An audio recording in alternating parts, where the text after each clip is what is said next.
Hello and welcome to Prime Business with me, Emma Davis. To our stories, researchers have cited the lack of credit opportunities and effective targeting as some downsides of government's flagship programs at a workshop organized by the Third World Network to assess the impact of two flagship programs of government, which are Planting for Food and Jobs and One District, One Factory.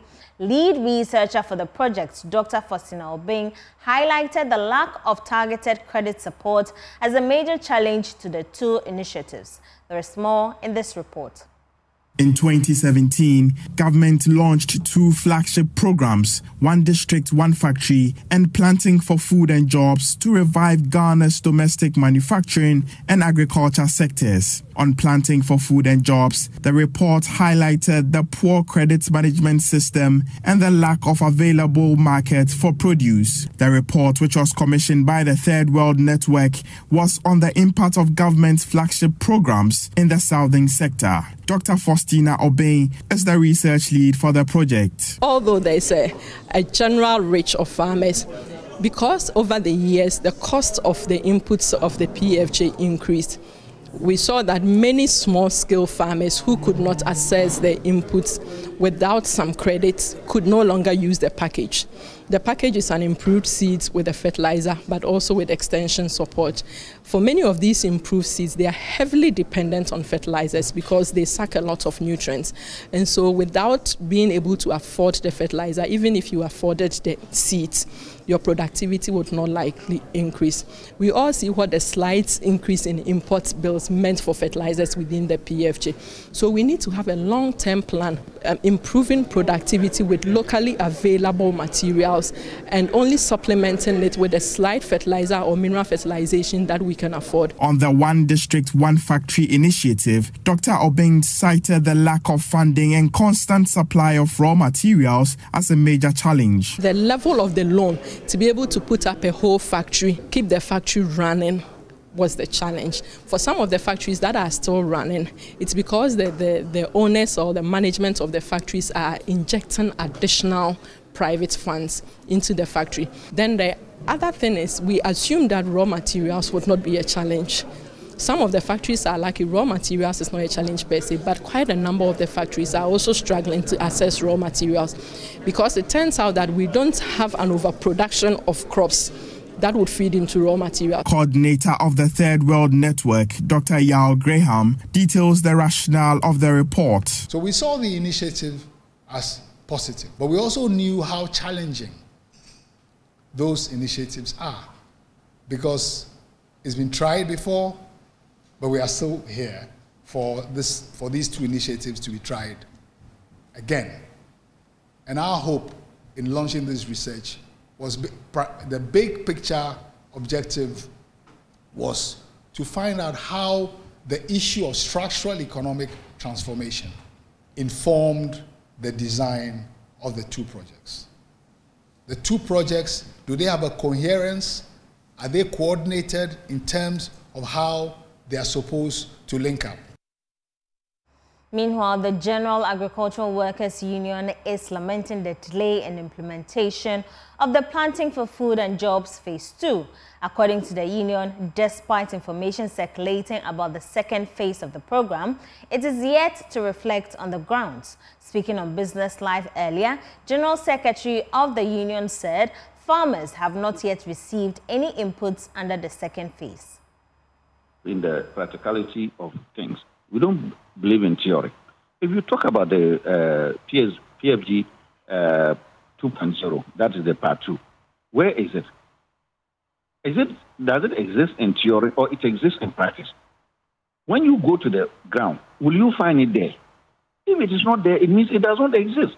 So the mere fact that you say that you have got a PFG part 2 does not necessarily mean that it exists. So you can have in the books that it is there, but on the ground, it is not there. Look, as we speak now, where is the level of implementation of the PFG Phase 2? It has not yet started on the ground. So how can you say that it exists? So certainly, it matters not whether our concerns were taken care of. Because even if your concerns are taken care of and implementation is not done, then those concerns are not still really taken care of. You know, farmers don't have the inputs today. The farming season for the southern part is almost coming to an end because harvesting just began. And then, so that major season has just passed without the intervention of the phase 2. And we are not even knowing when it will even start. Even for the northern part of the country, they have already begun their season, and the inputs are not yet available. So at what time are you now bringing the inputs to give to the farmers to apply and expect to have good yields? So certainly the part 2 has not yet begun in practice. Those who have the power and authority to ensure that it starts are saying that are not ready to do it, because those who are paid with taxpayers' money to implement this must tell us what they are doing about it.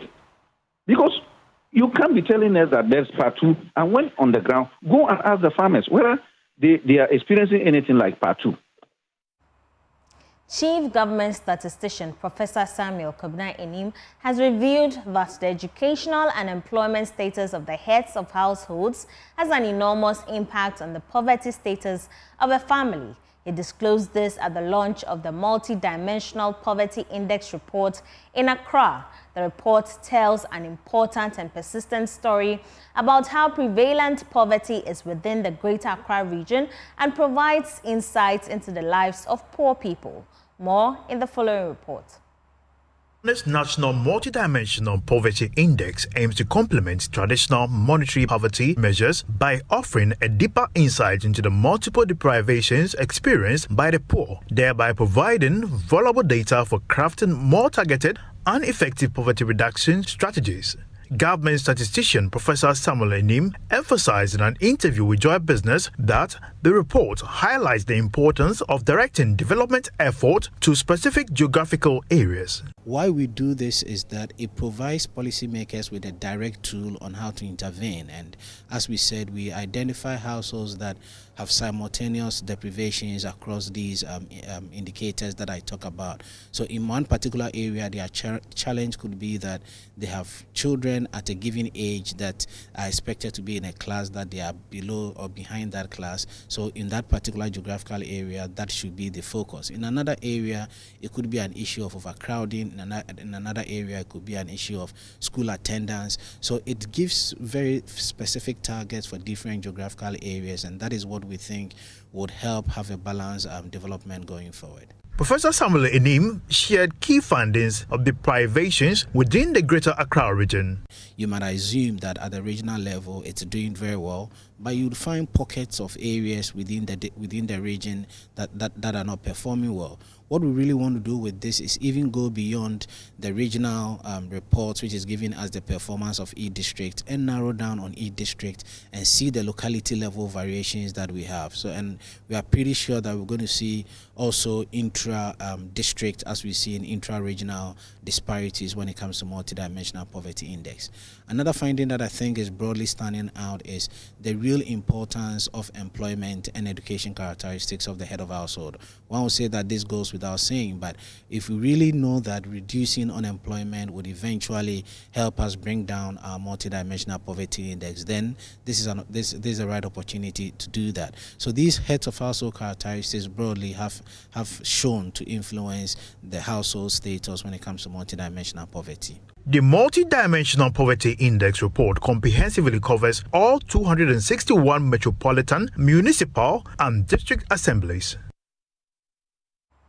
Economic analyst at Databank, Kweku Akokomsin, has indicated that the local currency is not out of the woods yet, despite a 1% gain against the dollar this week. According to him, the expected disbursement of the $360 million from the IMF will cushion the central bank's measures aimed at strengthening the cedi, but its impact will not be immediate.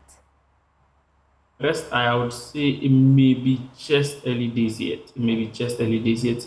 Because what we saw and some commentary we are seeing on the market, especially for the opening sessions of this week, we are seeing some demand come back onto the market, at least from the manufacturing side, although we still see rates a bit stable.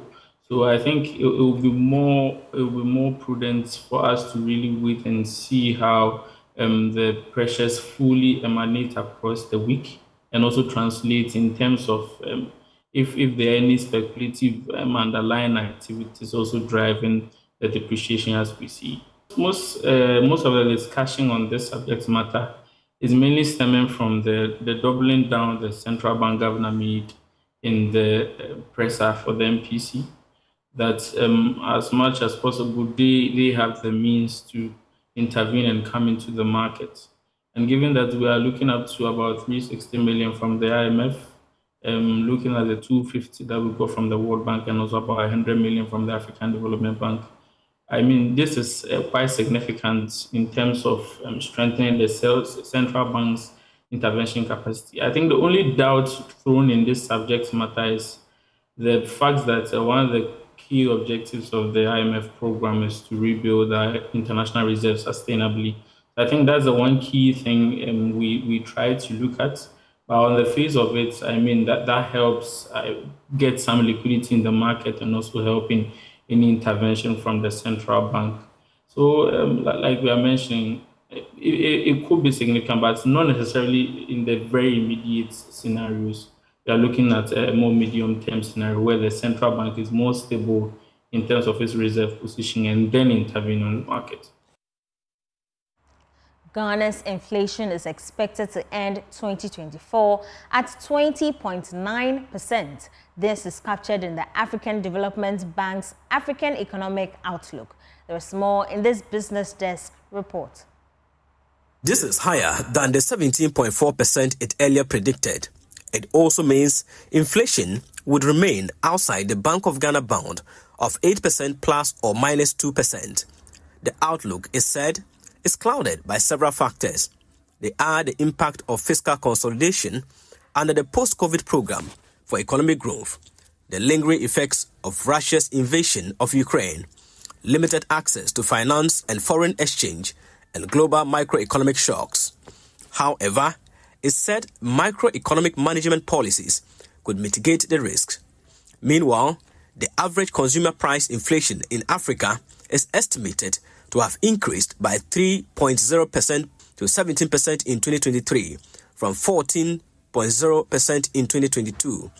East Africa recorded the highest inflation at 26.5% in 2023, with Sudan leading the way at 245.3%. West Africa has the second highest at 20.3%, with Sierra Leone and Ghana topping the list. The report said the higher inflation across Africa has eroded socio-economic gains made before the COVID-19 outbreak. The senior manager of supply chain at Newmont Ghana, Atuapem Frimpong Barima, is calling for effective collaborations between industry and academia to enhance the Ghanaian supply and logistics value chain. Over the years, industry has been blamed for not reaching out to research institutions to improve the quality of their operations. Responding to this, he noted that finding the balance between theoretical and practical approaches will greatly affect the socio-economic development of the country. Industry, so we practice. And in industry, we do face challenges. Now, the challenges that we face, we bring in consultants to come and help us to what? To resolve or remediate those pain points. Most of the consultants that comes, majority of them are academians who are working for consulting companies like the Ernst & Young, the Deloitte & Touche, the KPMG, the PwC, right? So, and it's expensive to have this consultant come to solve your problem for you. Now, so why don't we take our problems to academia? Academia research to find a solution. In Ghana here, there are companies that buy from outside Ghana, and then when they buy, sometimes when the materials arrive, there are quality issues. Some of them too, they may not even get the materials on time because of payment challenges. All these things are supply chain risk. Academia can research to give us a solution, and we will then implement the solution from the research. When we implement the solution from the research, we may still find gaps, and then we go back to academia. That the solution you give us, this is the gap we've been able to identify in implementation. Then they will do further research. But academia currently is separated from industry, right? And academia is doing purely theory. And we're also doing practice. Now, but in practice, for every problem in industry, there is a theory that supports it. I have this advantage because I cut across academia and industry. So this research that we do, after we've done the research, it should not find themselves on the shelf. We should be able to implement the findings of the research, and then when we implement and it succeeds, we sustain it. If it does not succeed, we do what we call iteration. We go back to check why it did not succeed, and then we start from there all over again. To some more business news, Ghana's goal to become a leading vaccine and pharmaceutical manufacturer in Africa has received a boost as the German Development Corporation has donated 4 servers to the Food and Drugs Authority to help digitize the operations. Wilhelm Hugo, cluster coordinator at GIZ Ghana, highlighted that this support will significantly enhance the nation's health security. He made these remarks during the presentation ceremony in Accra. Development Corporation has donated 4 servers to the Ghana Food and Drugs Authority to facilitate the implementation of an integrated regulatory information management system. William Hugo, the cluster coordinator for sustainable economic development at GIZ Ghana, stated that this contribution will significantly aid Ghana's vaccine and pharmaceutical manufacturers in enhancing health security. Ghana is producing vaccine for the region, perhaps even worldwide. We heard the example of Rwanda, who is very much depending, of course, also on this production. So we want to support this development. We want to bring Ghana to the next level. And for RCMSE machines that we handed over today, they are very important for the digitalization of the Food and Drugs Authority, FDA. We had in the past, with the amount that we also contributed here, it was more than 3 million euro. And for the future, there's more to come.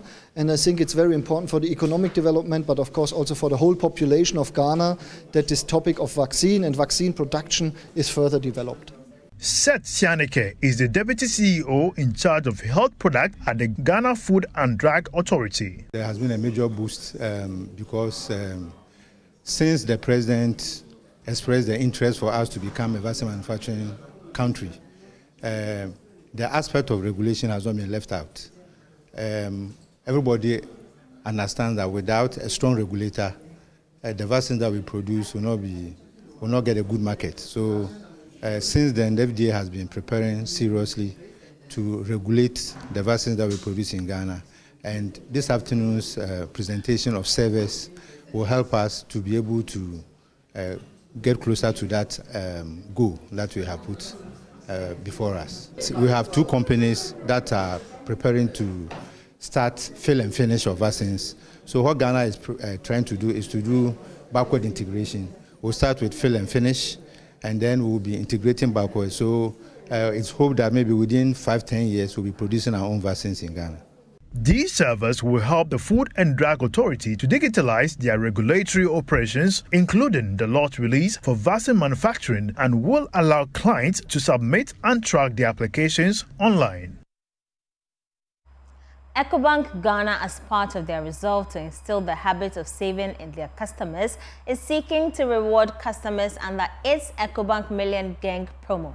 At the first draw of the promotion, head of digital sales at EcoBank Ghana, Regina Ofori, said the promotion is to reward consumers and help them navigate the difficult economic times.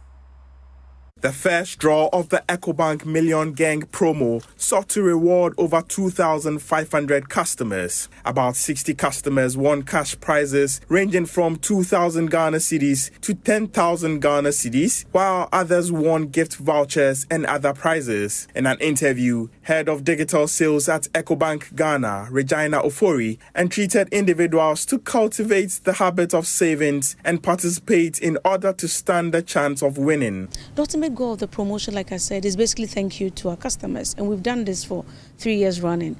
And we do that every time before mid of the year to say thank you, because we know that that time too, things are a bit hard.